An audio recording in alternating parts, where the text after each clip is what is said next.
There are a lot of people out there that have taken things that I've said and misconstrued them and twisted them to serve their own aims, believing I'm some evil, terrible, horrible socialist. Their very small minds only can conceive of one type of socialism that emanates from DC.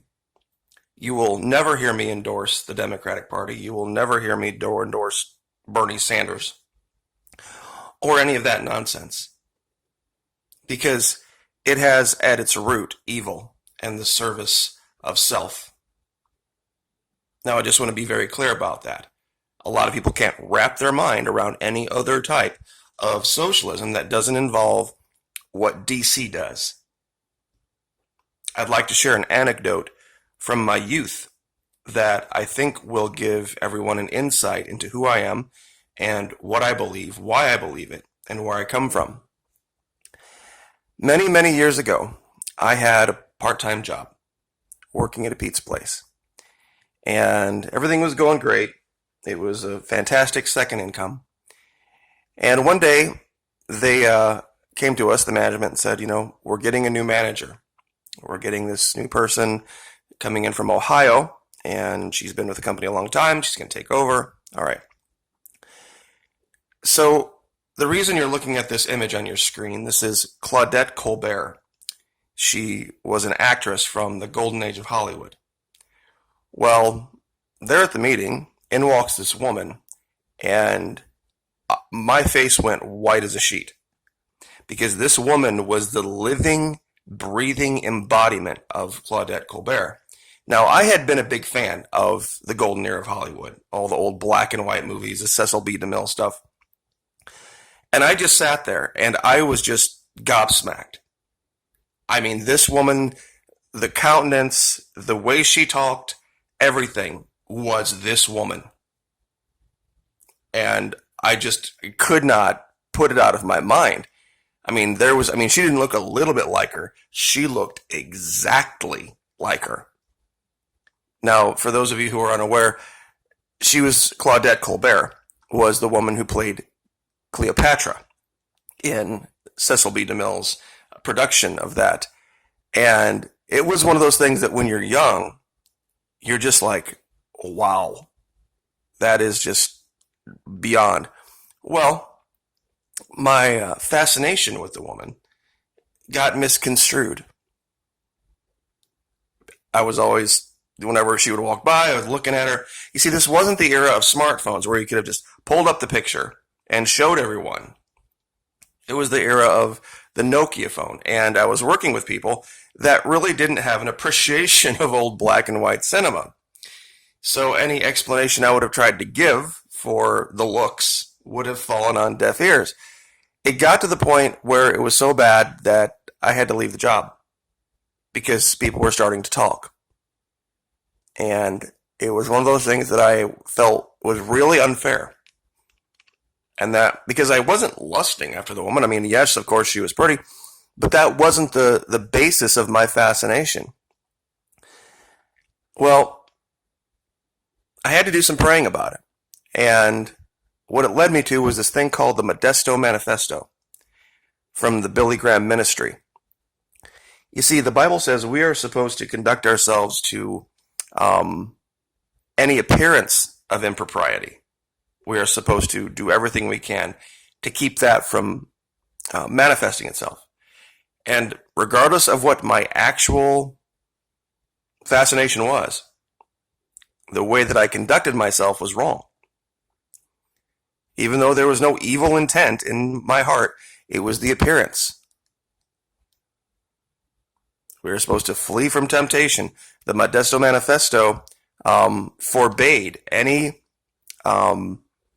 married people from being alone, one-on-one, with anyone else other than of the opposite sex at the time. Homosexuality wasn't a thing back then, so it was, if you were a married man, you could not be alone in an elevator with any woman other than your wife. You always had to have somebody with. It was for the appearance of impropriety. And whoever shall keep the whole law and yet offend in one point, guilty of all. So even though what I did didn't violate any rules, and it wasn't immoral, legality doesn't equal morality. And this goes to what just happened recently with the leader of our country. His legal team made the allegation that even though, and they didn't deny what he did regarding the whole Ukraine thing, it wasn't illegal. It wasn't a crime. And to bring articles of impeachment without an actual crime, regardless of the morality of it, was inappropriate. So I guess the leap that I would make then, I'm sure a lot of people are like, why are we looking at Nicolas Maduro? Is it illegal to be a socialist dictator, even if you buy that bullshit story?